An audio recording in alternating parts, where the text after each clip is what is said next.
Welcome back to Numbers Scream. I'm Tom Ellsworth, the Biz Doc, and I got 5 sets of numbers for you this week.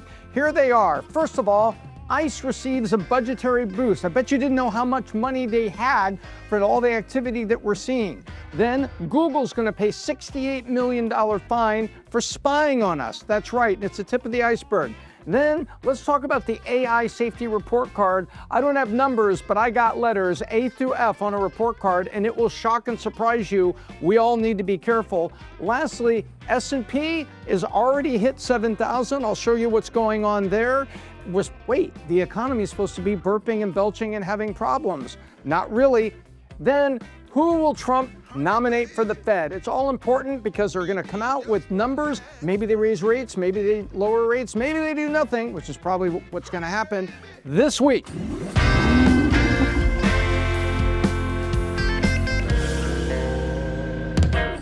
Number 1, ICE receives a budget boost. Let's go take a look. Here is a look back of the last 8 years, from 17 to 25, of the ICE budget.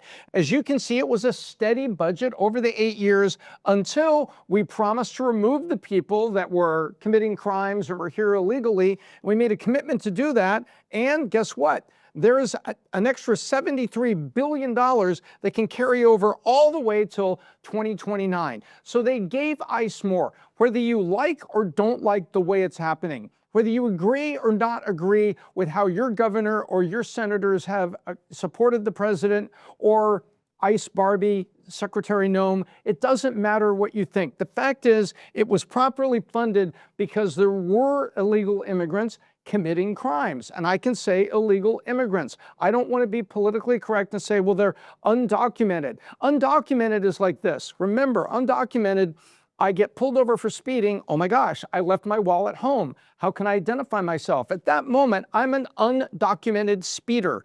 We need to not be politically correct. They were here illegally, and they're trying to immigrant. So illegal immigrants is what we call it and what it is.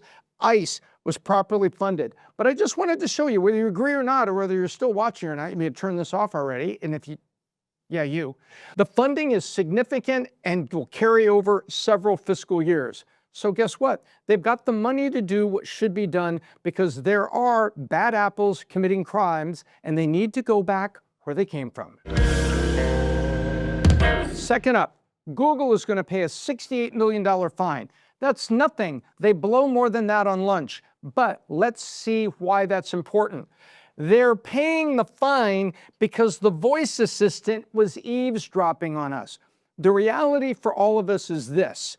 These apps and things are eavesdropping. So when on your iPhone or on Android, when you say ask app not to track, you should be doing that for all of your apps. You should also have on your laptop the camera cover. You should be taking personal security precautions and not waiting for a magistrate or a court of jurisdiction to fine people like Google. This is nothing. And they were eavesdropping, listening for certain words, selling all of that to advertisers, and then mysteriously an ad would come up. Like you're talking to your friend about a small SUV, a small SUV, a small SUV, Toyota RAV4. All of a sudden the next day, you have an ad for Toyota RAV4 that came across Chrome while you were looking at a stock price or ESPN, or you're at Substack. Where did that come from? The phone told on you. This is a call to action for all of us to insist on privacy and to make our voices heard, especially when we vote, and to take steps to ensure that we ask the app not to track, we cover up cameras, and be extra prudent. Why? Because they're watching and listening. Third, AI safety report card. Words talk, numbers scream, but letters are often important. Let's look at the letters. Take a look at this sample of AI sources. Anthropic, OpenAI, DeepMind, Meta, X, which is Grok, Zhipu AI, and DeepSeek. Well, what's missing on here is also Chrome and Perplexity and some others. And when I say Chrome, I'm talking about Google Chrome and Gemini 3. Well, take a look.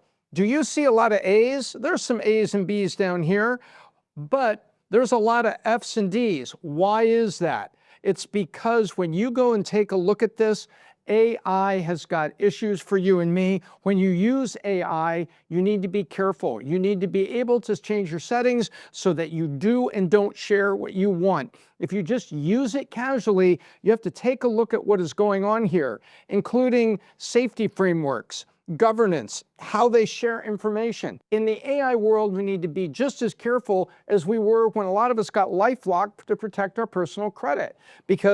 And if you have LifeLock, you ever get those notices? Some information is on the dark web because apparently your college information was leaked. And so you have an old name of ex-husband, ex-wife, old address, old phone number, but all of that is on the dark web being traded. This is a time for prudence, but take a look. AI may be easy, it may be convenient, it may be something that makes your life or your job easier when you're building reports. However, you need to pay attention to the report card they're getting and be a vigilant consumer and only share or only allow it to share. Go into the settings, click the gear, go into the settings, do not share, do not do this, do not do that. If you take default settings, guess what? When things are free, you are the product because everything that you do and about you is being sold. Number 4, S&P 500. Where is it? It's over 7,000 right now, and we're a month into 2026. So go back and look at my predictions. It's in the link down below. I made a prediction about where it's going to be this year and why I thought that even though the economy is belching and housing is expensive, guess what? The markets are still rolling, and today it touched 7,000 briefly. I think it closed today at 6,978, something there just off of 7,000. Well, that's up from the 6,900 where it opened on January 2nd. January 2nd right here, it opens at 6,900 for the year. I think it's going to 7,700. But the point is, there's things that are happening with the Mag 7. Tesla's not having the greatest year, and they've faced headwinds from BYD, but the market as a whole continues to roll because there are two economies, that for the middle class and the profits on Wall Street. And the profits on Wall Street and the middle class are two different weather forecasts, two different realities, but the one that your 401k or your parents' retirement or your retirement in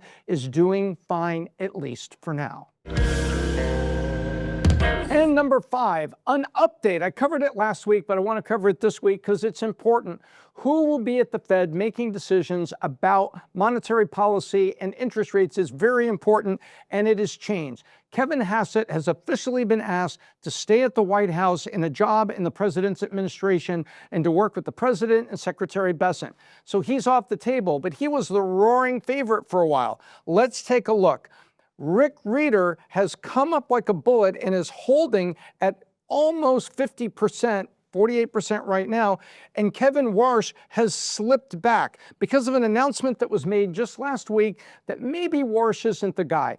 Hassett's going to stay here with us at the White House in my administration, and I don't know about Warsh, but Rick Rieder, I'm thinking more about. Those comments get the Kalshi market to move. Look at this. It's up to $60 million that has been put up by the Kalshi audience. And by the way, if you don't have a Kalshi account, we got a link down there before you. Go get yourself an account and join the fun. Put up $10 at who you think is going to be head of the Fed or who you think is going to win the big NFL championship game. All of that stuff happens on Kalshi. The point is, Kalshi is following predictions. Polling is, who are you voting for? I'm voting for Kamala Harris. Who are you voting for? I'm voting for Donald Trump. That's polling, and we assimilate it.